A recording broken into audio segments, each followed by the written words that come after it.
Romans chapter number 8, verse 6. For to be carnally minded is what? Is death. To be carnally minded. There are Christians that pay attention only to the physical. The spiritual doesn't make sense to them.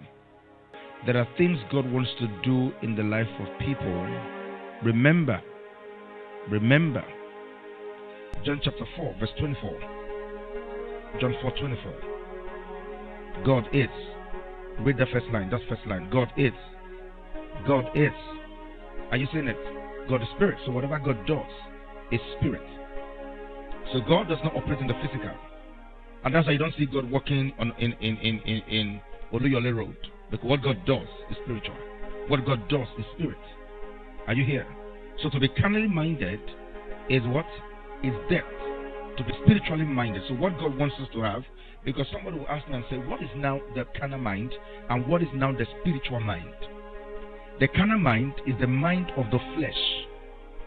The carnal mind is the mind of the flesh, the mind of the physical. The carnal mind is a mind that does not please God in all things. It's a mind that does not understand what God is doing. That's what we call a carnal mind. But there is a mind, the spiritual mind, that understands what God is saying and what God is doing.